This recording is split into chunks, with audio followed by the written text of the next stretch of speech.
family.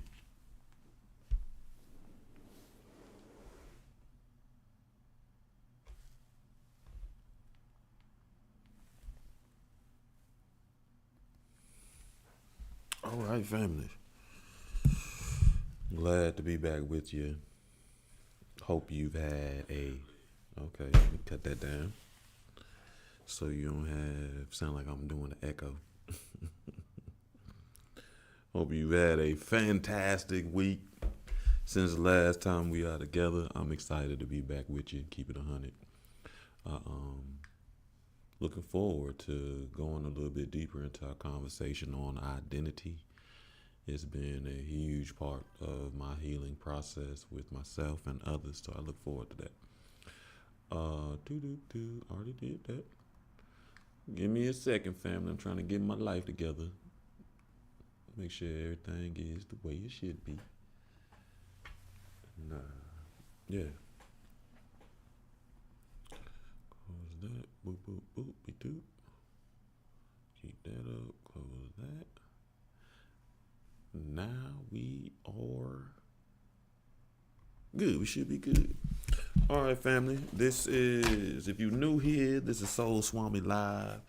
Here we discuss all things healing in various forms, whether it be through conversations, live energy readings, we do homework, we learn new topics, we do all types of things. So, but it's solely focused on healing and the various path that healing can take. Excuse me. Just drink some water too. So we generally meet every Tuesday and Thursday at 7 p.m. Eastern.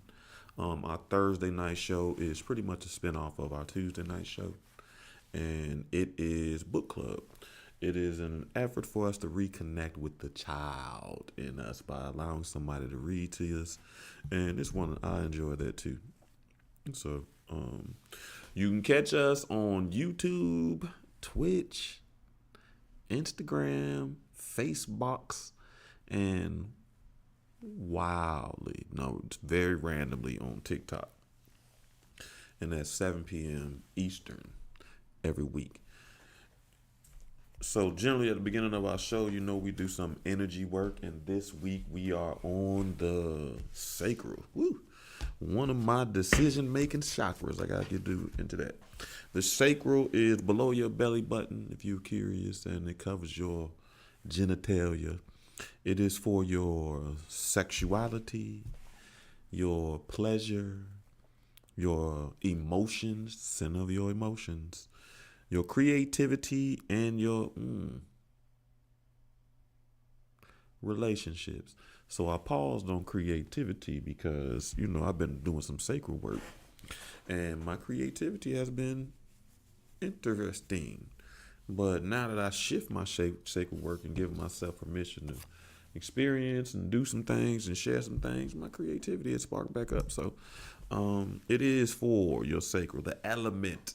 If you want to do some sacred work, water is great for that. So take a bath, do some swimming, soak in some water, do something like that. Rinse yourself, drink plenty of water. Water is fantastic for your sacral. The color for your sacral is orange, hence the orange lighting. So if you're into color therapy, you want to eat more orange foods, wear more orange clothes, spend some time in some orange lighting, that's fantastic. If you are into essential oils, you want to think rose, patchouli, orange, clary sage. And if you are into I'm laughing because I've been having a conversation about this one stone. If you are into crystals and gemstones, you want to, oh man, I ain't even show y'all my new rocks. Oh, I did. If you are into crystals and gemstones, you want to think tiger's eye, carnelian, amber is good for your your sacral. Orange calcite, citrine, I got a big old citrine, bronzite, all of those are very good for your sacral. So right now we go into some sound therapy. What? That's brazy. Okay. All right. Doo doo doo doo. So, just getting yourself in a relaxing position. If you can, sit down. Make sure you whatever you're doing. If you're multitasking, you're still able to focus, but relax for a second and listen to the sound bowls. Then after that, we'll do some breathing exercise. And I don't know, I've been skipping the visualizations lately, so we probably still do that too.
Hey, Liberty.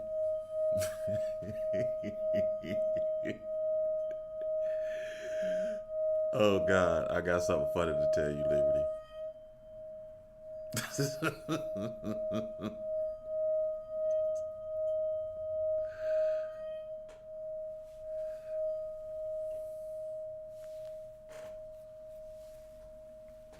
Excuse me. I bought out the ukulele today too, so and unfortunately I can't find my tuner, so it'll be a little bit out of tune, but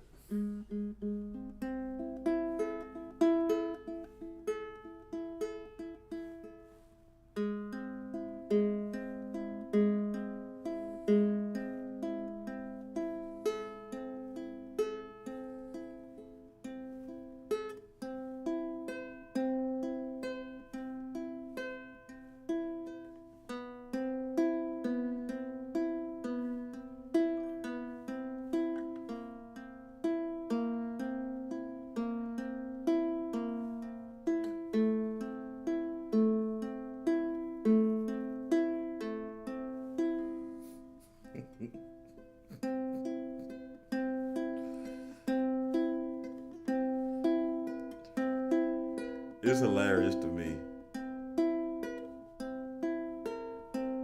So I ain't even gonna lie to you, Shawty.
right, so our breathing exercise we're gonna do 478. Since I finally got my mind right and I can remember it and we can do it correctly. I'm gonna tell you after we do our breathing. So if you are unfamiliar with the 478 breathing exercise, that is you breathe in for a 4 count, you hold for a 7 count, and you release for an 8 count. But all you really have to do is just focus in on your breathing and releasing some energy and clearing some energy, and I will keep the count for you. So all you have to do is just listen to the sound of my voice and follow my directions. So on the count of 3, we will start. 1, 2, 3. Breathe in 4, 2, 3, 4. Hold 7, 2, 3, 4, 5, 6, 7. Release 8, 2, 3, 4, 5, 6, 7, 8. Breathe in 4, 2, 3, 4. Hold 7, 2, 3, 4, 5, 6, 7. Release 8, 2, 3, 4, 5, 6, 7, 8. Last time, family. Breathe in 4, 2, 3, 4. Hold 7, 2, 3, 4, 5, 6, 7. Release 8, 2, 3, 4, 5, 6, 7, 8. Now you just continue to focus in on your breathing, and you breathe in and repeat the affirmation after me, and then release. So as you breathe in, repeat after me. I am a creative being. I deserve to enjoy life. I am emotionally balanced. I welcome sensuality into my life. You hear me? I am worthy and lovable. I am a creative being. I deserve to enjoy life. I am emotionally balanced. I welcome sensuality into my life. I am worthy and lovable. That's funny because I was kind of, you can hear my energy change on that. I welcome sensuality in my life because that's the space I'm working on my sacral right now.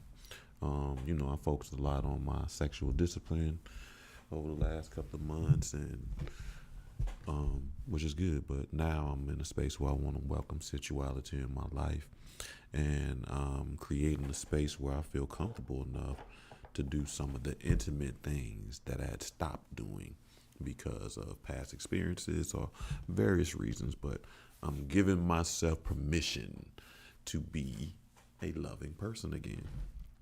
All right, so now the funny story is, Liberty, as we do this healing, our tools get a little sharper, right? And one tool gets a little sharper for all of us is how we identify energy, right? The weird thing about it is we may not always know how to verbalize what that energy is that we're seeing, but we are better. Like, I don't know, I just see some energy. There's something there. There's something going on. So for the first time, somebody asked me about you, Liberty, which is funny. Which I don't, you know what I mean? They weren't being rude. They were just curious about our relationship. So, which is fine. But the thing that made it interesting to me is they did that because of the energy, right? So I assume, and this is my guess, I can't speak for anybody, but I really think that the love that we have for each other radiates through the screen, and people can pick up on that, right? And it was the one thing that kind of sticks with me and that made it unique. They was like, it's the way you say her name. Well, what they don't understand is Liberty ain't even your real name. But I do love your real name. You feel me? So Liberty is right in line with it. So they still hear the energy of the love when I speak to you. And I think it's amazing, right? Let's say we've been friends for a long time and we've been through a lot of things and seen a lot of things and support things. So I'm gonna try to be mindful of this time. I know you'll probably have to leave a little bit early, but I do want to support you. Who you got? Erica Badu. Come on. You pick some good songs. You pick Danger, so I ain't gonna trip. So I want to be able to support you in that too when it comes. All right, family. So we're gonna get started to the meat of the show where we've been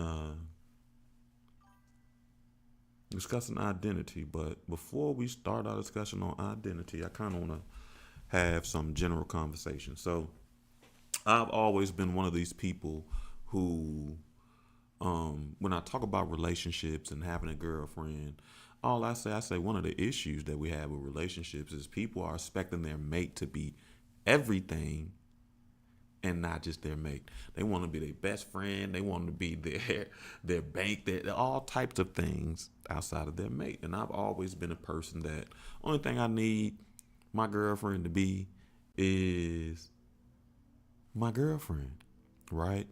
And I got best friends. I got other friends. I got all these things. So in dating, I'm one of those people who firmly believe that having a destination makes sense. I'm not like, I'll go with the flow, the vibe or whatever, but I want to make sure this creek is flowing in the right direction. So I wound up being in a space where I could have a conversation with someone, and it really put me in a place where I could verbalize what I actually think when I say that I don't think that friendship is the foundation for a relationship. So you meet a lot of people that they do that, like they want to be friends first, they want to do this first, they want to be friends first, right? So I wound up speaking to someone and this conversation came up. Their perspective was they want to be friends first before they get into a relationship, right? And I've always said I don't think that's the foundation. So they asked me, what do you like? If you don't think friendship is the foundation of a healthy relationship, what do you think the foundation of a healthy relationship is? So I said open communication, trust, vulnerability. I named a whole lot of words, but none of them was necessarily friendship, right? And in this interaction, what it did is it helped me be able to see why I feel the way I do. And ultimately, it takes two different sets of tools, right? So what I was thinking about as a person like me, if I'm going to communicate for dating or anything like that, I want to know the destination, right? Because I'm looking for a relationship if I'm looking, right? So one of the things that's important to me is that she does ask me questions about me, to find out about my character, to find out what kind of man I am, right? And in building, if your goal is for a relationship, you wind up having these conversations. But the thing that was interesting to me, since she's a person that thought friendship is the foundation, she ain't asked none of those questions. She ain't asked much about me. What I recognize is the tools to build a friendship are simply similar interests. I like chicken, you like chicken. We both go eat chicken every Tuesday. Now we can be friends because we like chicken. And we go eat it every Tuesday. But you know, and I know that in a relationship, it takes more. You feel me? So there's no real emphasis on vulnerability and open communication in the beginning stages of a friendship. Over time, as that friendship strengthens, then you need those skills, right? So similar interest is the foundation when it comes to friendship first, right? And it was curious. So now when I'm in this space that people ask me, I can tell them. It literally takes two different sets of tools. If you want to build a friendship, it takes this. And if you want to build a relationship, it takes this. And later on, we're going to discuss a couple of words that create emotions. But I think a lot of times they overlap. They're like Venn diagrams that we talk a lot about all the time. But I think people think that overlap means they're the same thing. But no.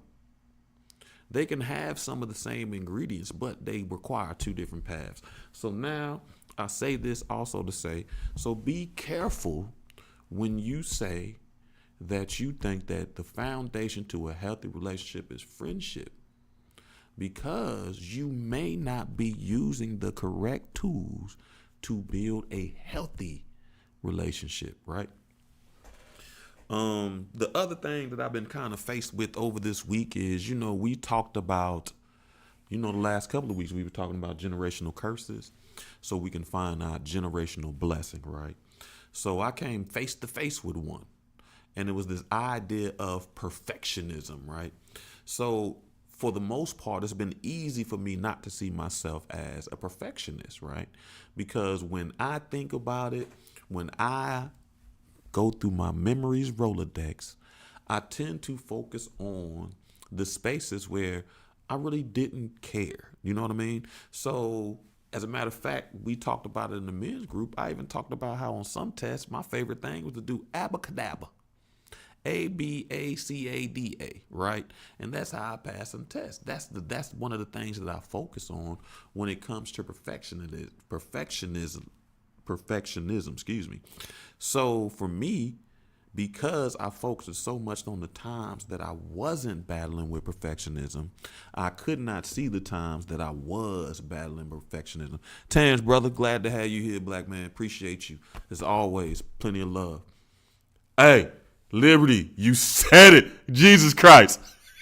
You beat me to it. You so fast. I literally was going to say, I hit this wall where I've come direct head on with my perfectionism. My perfectionism battle doesn't reside in the things that I don't care about. It resides in the things that I do care about, right? And I say this so you can begin to see that your perfectionism, some of your issues may not reside where you think. And the perfect example, as was said in the chat, is my book. I've talked about this book that we've been putting together. It probably should have been out by now, right? But every time I look at the book, I see something else, or I think about something else I can add. I done changed the cover. I probably put 40 hours of work in just this cover alone. I've done totally redesigned the cover again. The only thing that's the same on this cover is the color, my name, and the title. And it really made me see that I do have a problem with perfectionism. So now it gives me the opportunity to be able to ask myself a question: when have you done enough to feel comfortable, right?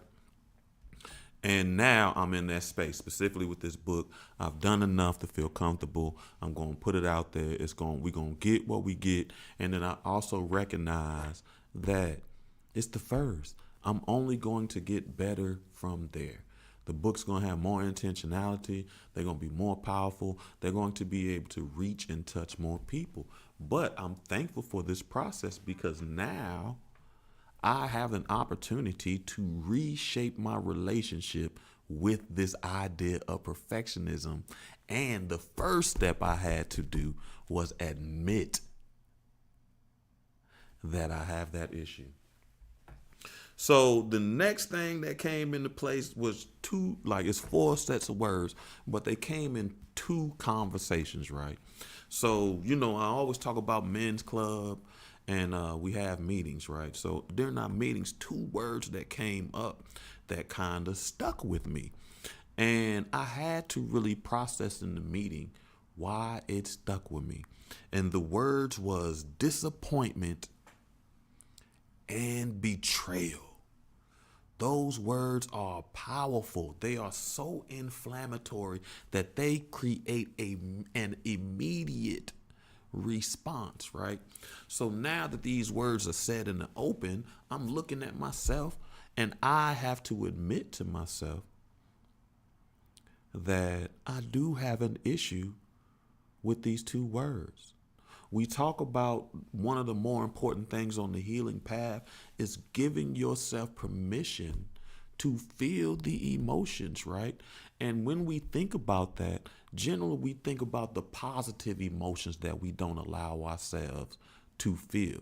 But right here with these two words, I had to face that I don't create a safe space for me to experience the negative emotions. So when it comes to betrayal and disappointment, I recognize that in my life, I will do a whole lot of things to not experience those two things, right? I don't want to experience disappointment and I don't want to experience betrayal. And the ironic thing about that is what it has allowed me to do is not live authentically to myself because I'm trying to avoid these experiences. And the only way to avoid experiencing disappointment and betrayal is a lack of vulnerability. So I would not allow, like when we talked about on my birthday and the growing space and these people wanting to show up for me, and I had to really look in the mirror and say, well, my friends don't know how to show up for me because I don't allow them to see when I'm vulnerable. I have this fear, how I said, fear winds up showing up in the wildest places. This fear that if I allow somebody to do it, they're going to disappoint me, right? And because I've spent so much time avoiding these somewhat seen as negative emotions, I haven't created a space for me to sharpen my tools that allows me to navigate these very normal experiences. As you live through life, you will experience disappointment and you will experience betrayal. And if you allow yourself to experience these things, you will develop the tools to navigate. Well, the example I gave in men group was a very simple example, but it was a true example. I said one time, I don't know if you're from the South, but in the South, we got Bojangles. I mean, one time I went to Bojangles and they didn't have any chicken. They are known for chicken. Chicken is what they sell. Chicken. I went there, I was so disappointed and I felt betrayed. Because the only thing they sell is chicken, and they don't have that. Was wild. But the funny thing about that is I never focus on those spaces where I feel disappointment and I feel betrayal. So I got the tools to navigate and to move past that. So I did not spend the rest of my life. I didn't spend another hour worrying about Bojangles not having chicken because I know the next Bojangles gonna have some chicken, right? So now when it comes to this space of disappointment and this space of betrayal, I really do have to recognize that it's my focus. So if I allow myself to be vulnerable, I will experience disappointment. I will experience betrayal. And that's okay because now I also know that I do have the tools to navigate these experiences. You remember what we said? Peace is not the absence of conflict. It is having the tools to navigate conflict in a healthy way, right? So that's one of the beautiful things. And I say this as we're creating these spaces for us to be able to experience, giving ourselves permission to feel and experience emotions. We got to be mindful that we don't just focus on the positive emotions that we have suppressed ourselves from feeling, but we also have to create a safe space for ourselves to navigate the negative emotions so that we won't be living in a space of fear that we haven't recognized that keeps us out of alignment with who we truly are. You feel me? All right, so then the next two words that I wind up having a conversation about is courage and bravery, right? Now, the funny thing about courage and bravery, these words are just as inflammatory as disappointment and betrayal. They create an instant emotional response. And from that emotional response, that's where we develop our feelings, right? But the ironic thing about courage and bravery, we don't always apply that to ourselves. We reserve that for other people, like military or firemen. We always talk about the brave men and women, the brave men and women, the courageous men and women. But what I recognize that in a lot of our healing process, we are also expanding our vocabulary so that we can identify the correct energy that we are dealing with, right? And a lot in our own healing, we wind up mislabeling courage and bravery.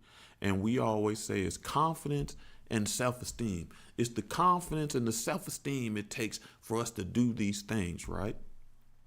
But specifically, when it comes to this space of healing, it takes more than confidence and self-esteem, because many of us are working on our confidence and self-esteem. So if it's not confidence and self-esteem, what are we using to give us this motivation to go on this healing path?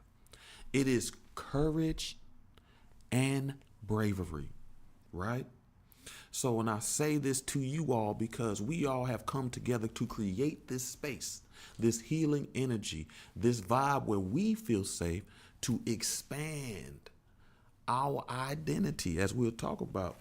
And I want you to know that when you reach that fork in the road where you decide that I've been going on this path for so long that I no longer want to walk down that path, I want to take a new path, that is courage.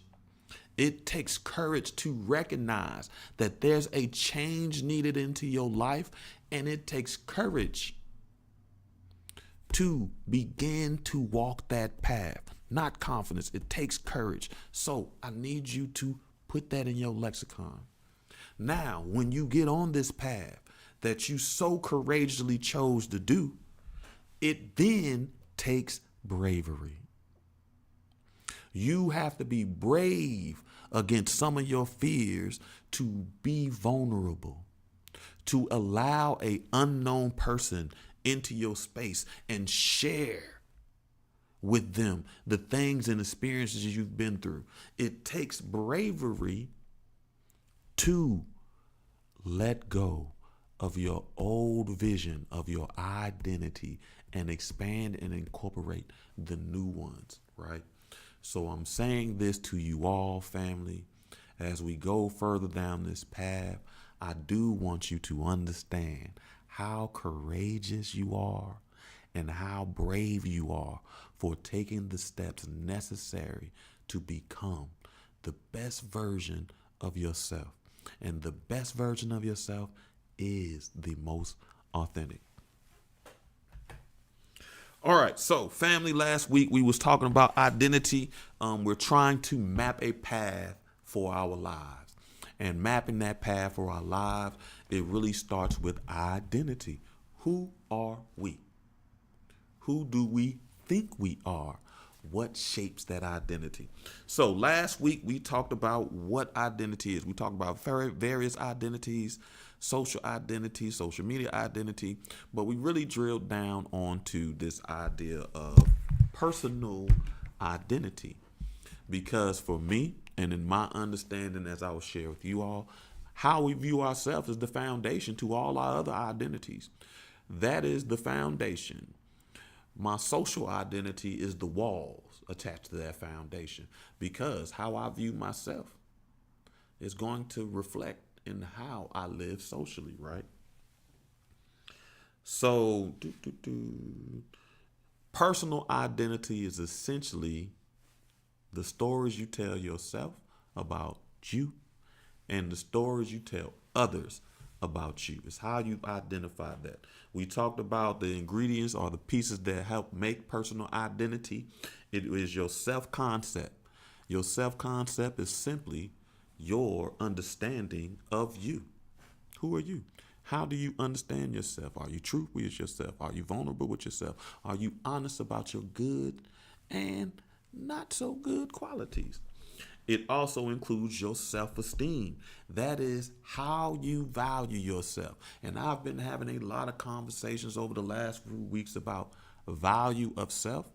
And I've been telling people, and I'll repeat it again for you, your value, if you want to know how you value yourself, what you really think about yourself, you just look at your life and your relationships. It will reflect in the choices that you have made, right?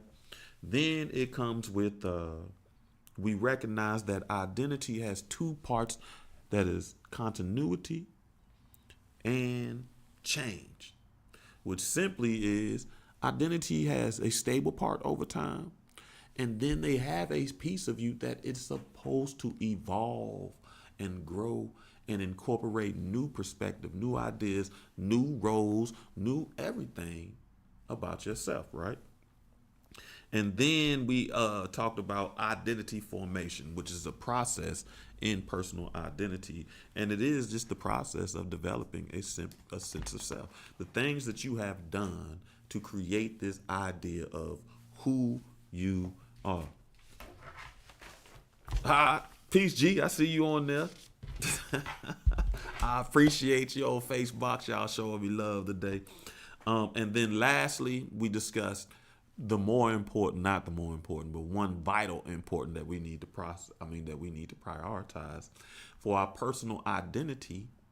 It is authenticity, which makes sense how some of our personal identity are out of whack or unbalanced because we are not even living authentic to ourselves. And I always think about the people who are kind-hearted or empathetic, because those are the people who you really see. They be quick to profess how they no longer want to be kind-hearted or don't take my kindness for weakness or all these things. So now, because of that's their fear, they're no longer being as empathetic or as understanding as they should. And that creates some level of frustration for them, right? So today we are going to discuss. All right, we still got time. We rolling. Like I said, I'm trying to support Liberty tonight. She gonna be on TikTok doing a DJ challenge with Cat's Kitchen, one of the Soul family. She's having a music battle, and Liberty is it's Erykah Badu versus I forget. So help me out. But Liberty's she's picked the song for Erykah Badu, so I gotta support the Soul family. They support me, I gotta support them too. So how is identity shaped?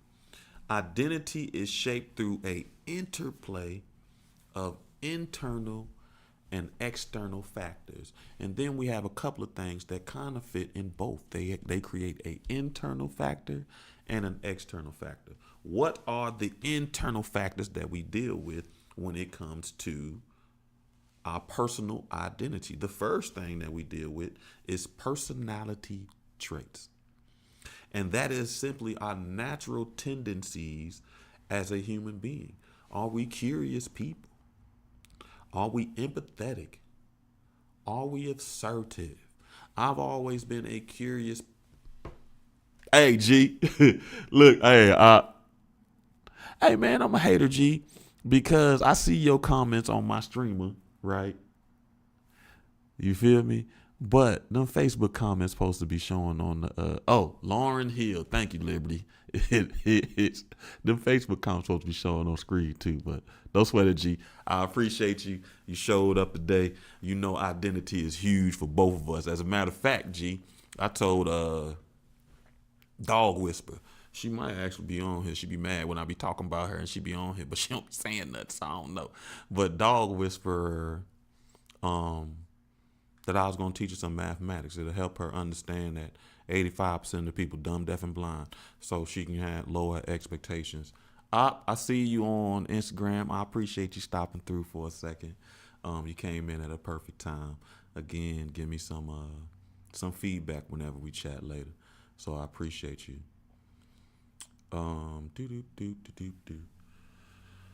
So Personality traits, again, are just your natural tendencies. Are you curious? Are you empathetic? Are you assertive?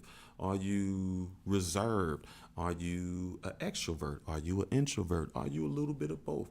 Those are your personality traits. And we're going to get a little bit deeper into traits because I think it's very important for us to begin to start identifying all the traits that help make us who we are instead of just the ones that we like, right? The another internal factor that helps to shape your personal identity is your values and your beliefs. And that is simply your guiding principles. What matters to you? I value love. I value family. Those things are important to me. I have a spiritual belief system that I value, right? Those things are my guiding principles. I do see myself as an empathetic person. So because of that, I have a spiritual belief system that supports who I've identified myself as, right?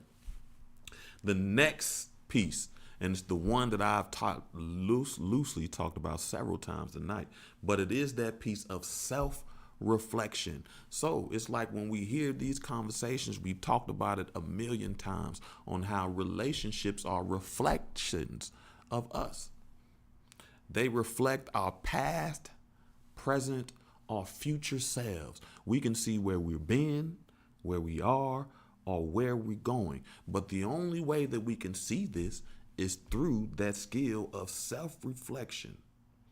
And that's just you start thinking about your thoughts and your feelings. And let me reiterate, because remember, feelings are the stories we tell ourselves.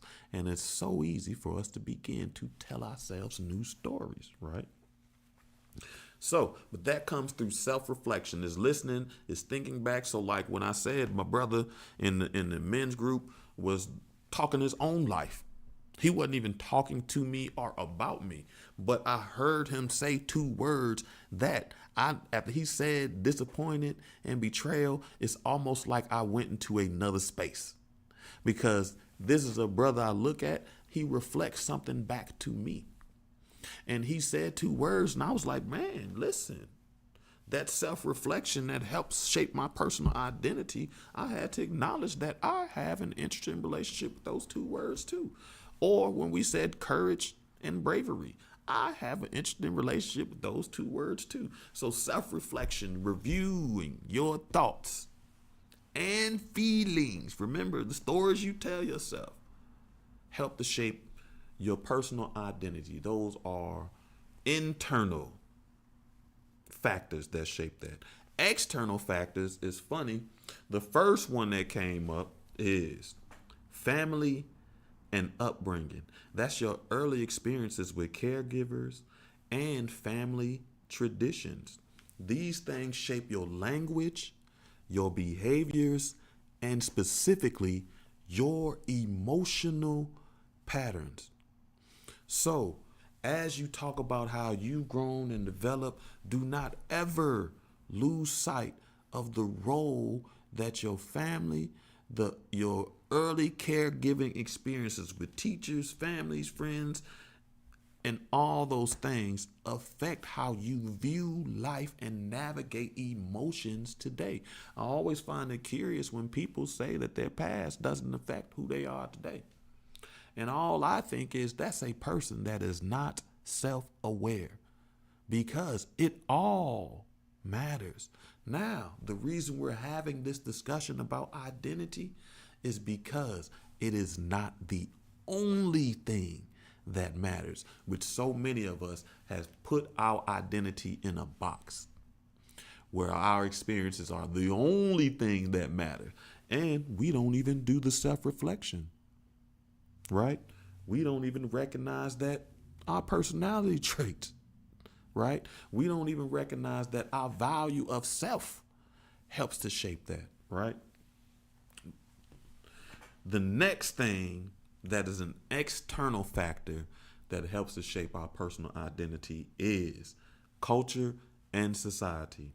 Cultural norms, social expectations, cultural norms like what's a man? As a matter of fact, I wrote down social expectations. As a man, there's a social expectation that is verbalized quite frequently that as a man, I should pay all the bills, right?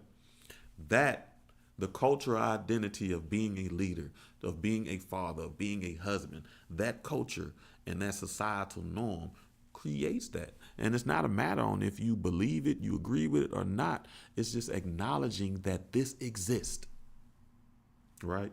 So our culture affects how we navigate our personal identity. Do we see ourselves as black? Do we see ourselves as African American? Do we have problems with other parts of our culture because we're trying to separate, right? The next thing that winds up helping you, that's an external factor to your personal identity that so many people have allowed it to become the whole of their identity, is education and career. As a matter of fact, online, there's this whole conversation around the importance or the value of an associate's degree. There is people trying to separate themselves based on education. And we hear all the time about career choices. Get a better job. You shouldn't be poor. Just get another job. Do this. A lot of conversations around work and career choices. You got that degree in basket weaving, so you shouldn't make any money. But education, career is simply your learning environments and your professional roles. I specifically put leadership beside professional roles, right? Because for me personally, that is a space I've had the opportunity to shape my leadership skills. So I didn't put so much emphasis on being a leader in romantic relationships because I've had plenty of opportunity to exercise and shape and evolve and cultivate my leadership abilities through my career choices. This is one of the reasons why I can easily identify that I am a servant leader. I've had practice, right? Now, the last external factor that we're going to discuss, and we talk about it all the time, is relationships. Relationships with your friends, relationships with your mentors. If you don't have one, you need to seek one. You need to have some older wisdom pouring into you. It is your relationship with your partners. And all these relationships, as I said, they reflect back aspects of yourself, right? And the thing about it is, we all recognize that relationships can be reflective, but a lot of times we put that in a box. But again, these relationships are reflective. They reflect your past, your present, and your future. I know many of us are on this healing path, and it's funny because I had this conversation the other day. Isn't it great when you talk to someone and you hear them say something that you used to say all the time? And you think to yourself, yeah, I remember I used to think like that too. It gives you a stopping point. It gives you a space where you conceptualize, where you can put into context how far you've gone. Then you meet people that you be like, man, you really got your life together. I've had people say that to me. They look at a picture of me and be like, that's a man. I reflect where they're going next. And then you have people that reflect where you are. If you're still battling with being stubborn, you're still struggling with compromising, you will find relationships that reflect that energy back to you. Now, there are a couple of things that I feel, where we at? We getting low. We still got 10 minutes. There are a couple of things that kind of fit in both, that are both internal and external. Now, I really want you to pay attention to all these things I've said before I said this. One thing that winds up giving you both internal and external factors in shaping your personal identity are life experiences. You see how far that is down on the list? And how many of us have made our life experiences the total of our identity? So much so that when it comes time to let go of that old identity, we struggle and worry that we won't know who we are. But that is only because we didn't fully identify who we were in the first place, right? So, life experiences, things like moving, loss. You remember moving like a military kid. I was a military kid. I did a lot of moving. One of the downsides of moving a lot is it was hard to have lifetime friends, long-term friends. I look at my older brother. He don't really have no friends from childhood. And all my friends, the closest to childhood I got was middle school, which is good. So I had the opportunity that he didn't. But moving a lot changes. It has an effect on your shape of personal identity. And it can be good, because it gave me a lot of exposure to different cultures. So it gave me a worldly view of people and a different understanding instead of that tunnel vision that many of us can get because we only interact with people who reflect the same things that we think, right? There is it's things like loss, and we've expanded on that idea of loss to go beyond just through death. There's loss of things that we wanted. Like we use the example of my stuffed animals. As I moved a lot, I had to lose a lot of things. As a kid, the one thing that's going to be left when you move, if something is left, is what's important to you. And as you become an adult, you still have those emotions. So you have to navigate that loss. There is success. And life experiences with success can be very interesting. And I thank my homeboy for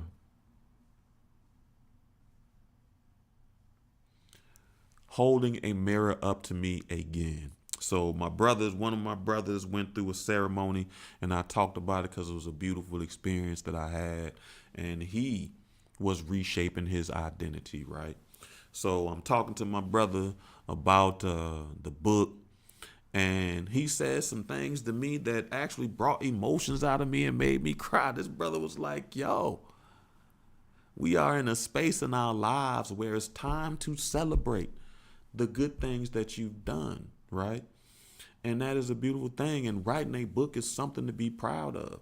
And one of the reasons that made me emotional enough is, one, I'm aware of my emotions and I'm in a place.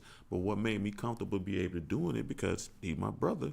And then I had to recognize that within my own life, I don't celebrate major victories. Like I got several degrees. I don't even know where they are.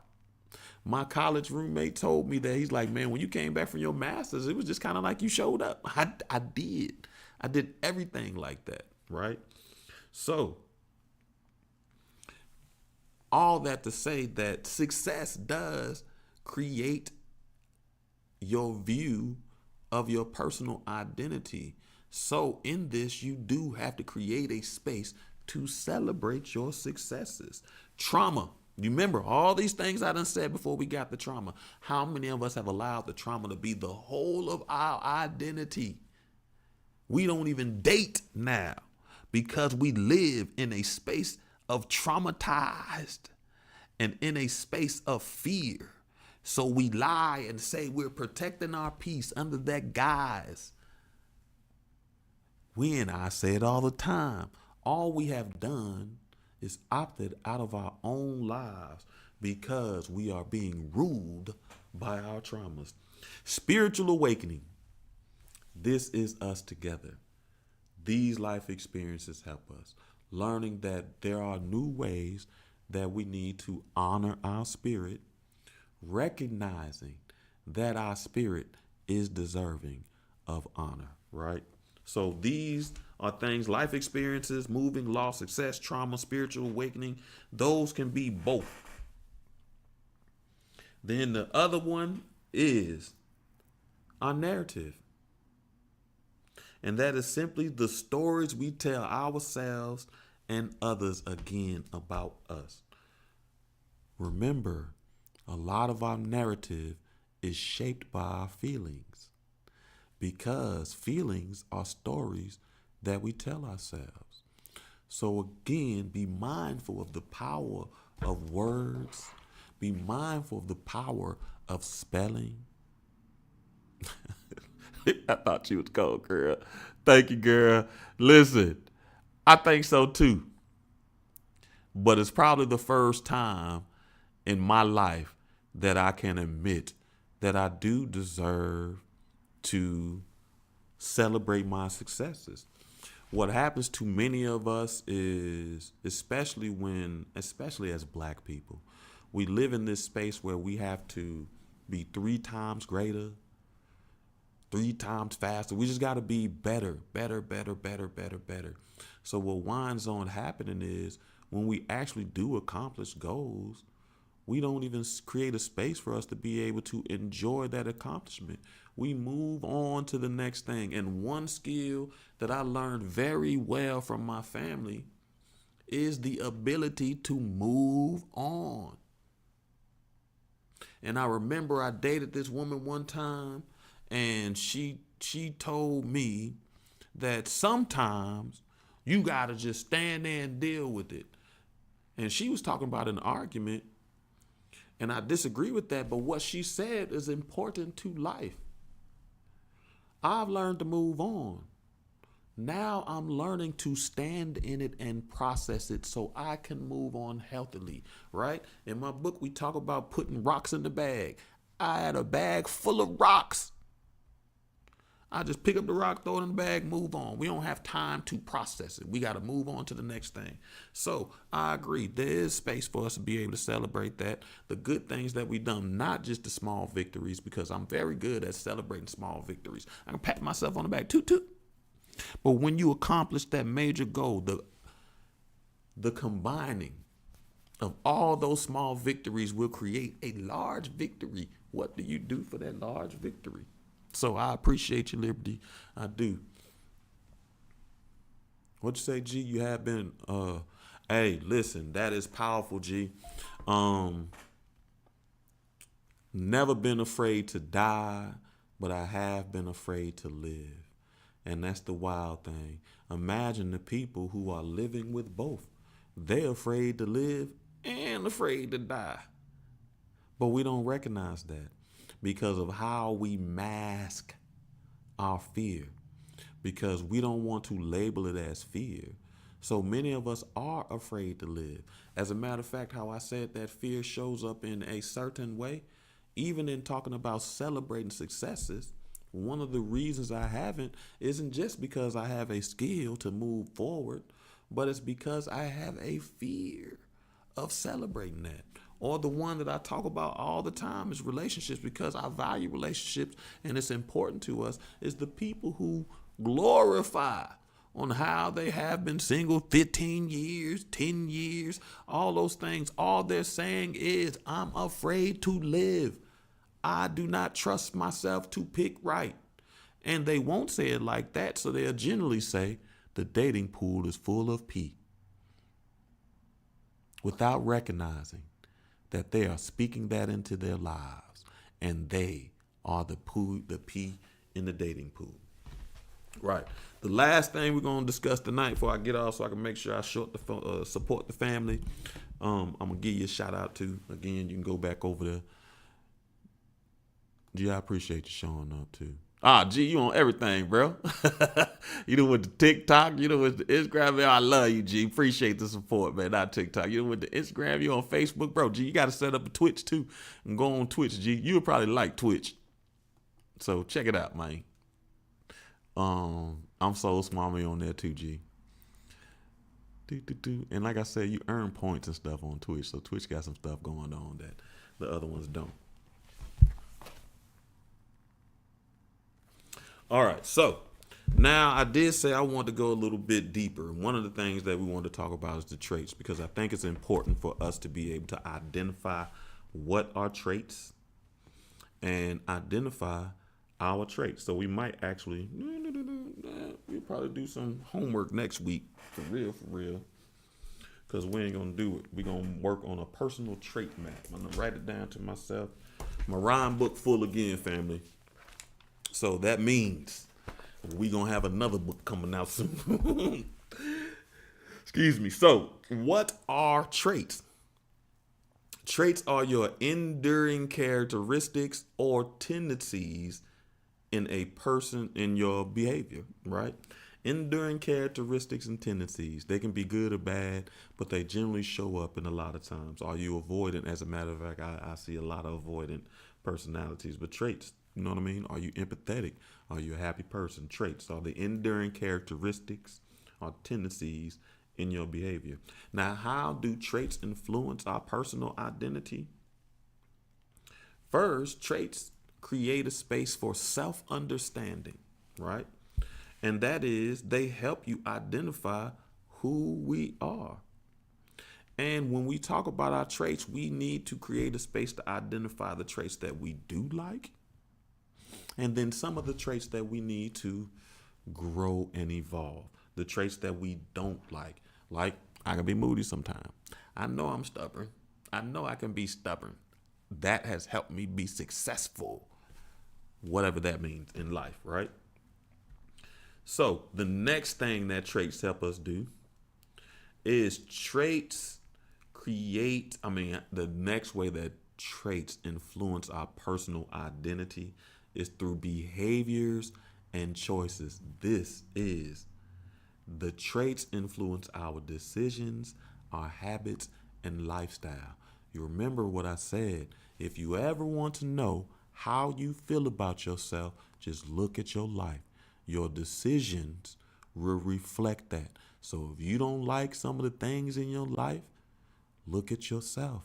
You remember the subconscious creates 90% of your reality, right?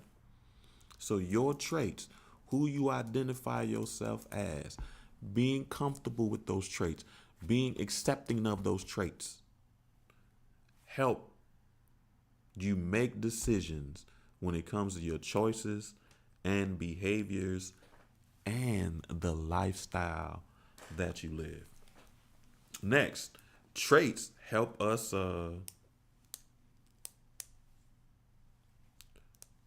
create our social roles and relationships, right?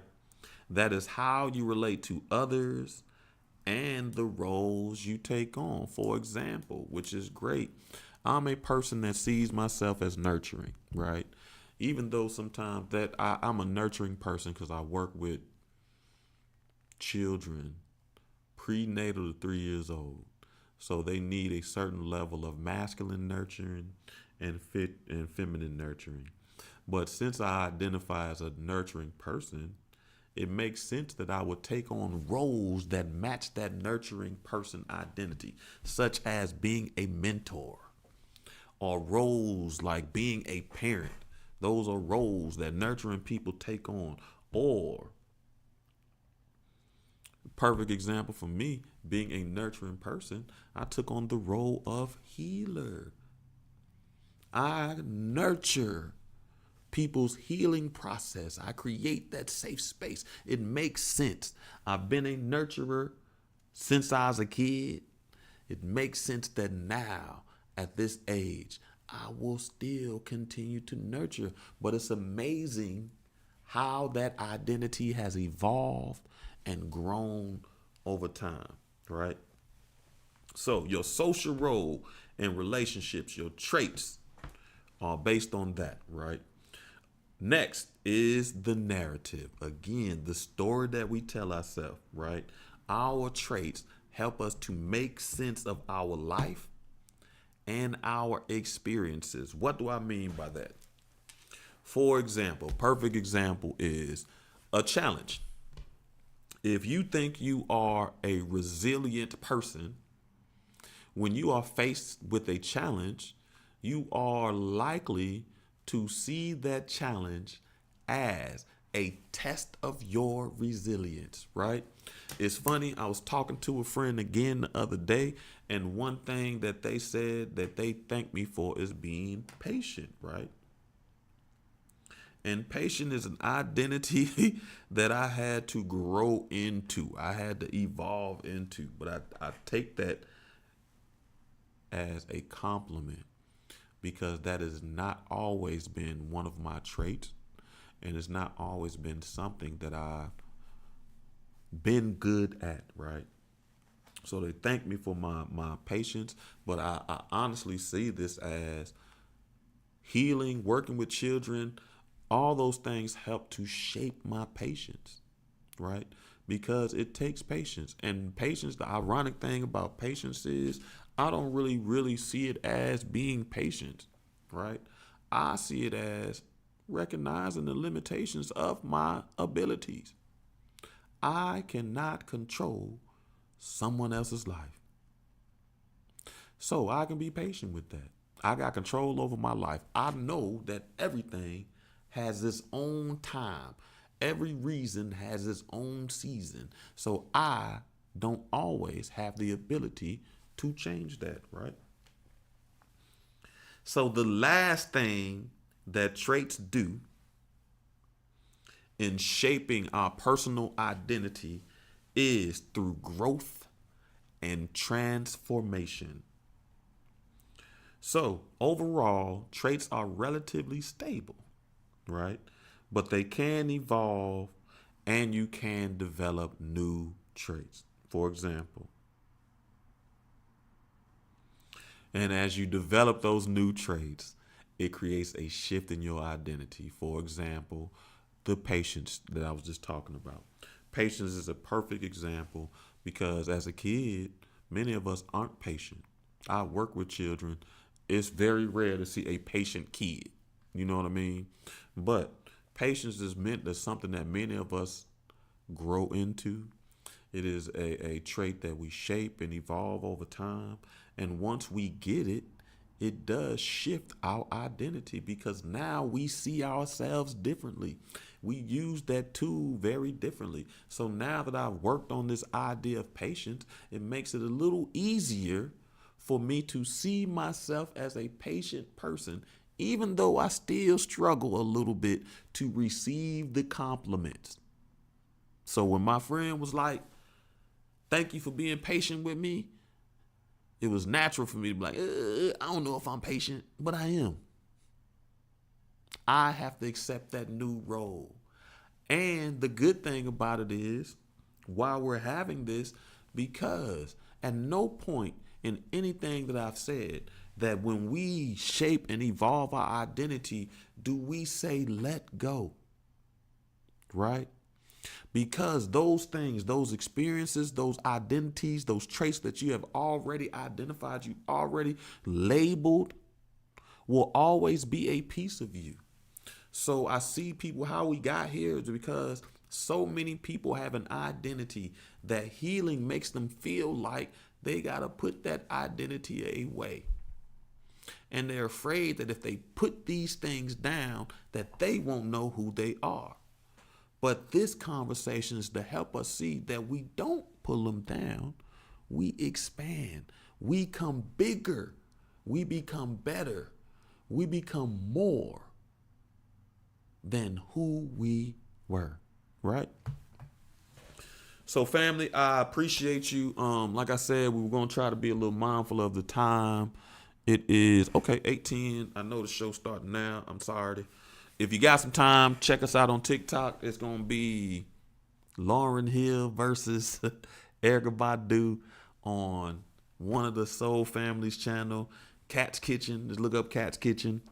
Little chocolate thing if you don't know who that is. If you curious, look at my TikTok and I did a video. Or she's the girl who did the live energy reading on our show in the very beginning with the sunglasses on because she was using the sunglasses to protect her, right? So next week, we probably will work on a personal trait map so we can start identifying our traits. But we will move on to the role that memory plays in all of this, in the shape of our identity, our personal identity, in the development of our trait, our memory, how we look back on things affect that. So we'll move on to memory next. So Thursday, I hope to see you here Thursday where we continue reading Razorblade Tears. It's been an awesome book so far. If you can't catch us live, Thursday night is a great show for you to just, when you're relaxing, trying to go to sleep, just press play, put some headphones on, and let me talk to you and laugh in your ear a little bit. Ironically, I do have a calming voice. It works very well, especially when I'm reading, so I'm thankful for that. If you can't make it Thursday, which is very much possible, I understand. I hope to have you back here next Tuesday for another episode of Soul Swami Live, where we will continue, discussing personal identity. I want you to know that I appreciate you, I value you. Thank you for your time, your energy, and thank you for helping me create a space for growth and healing, family. And with that, I say peace until next time.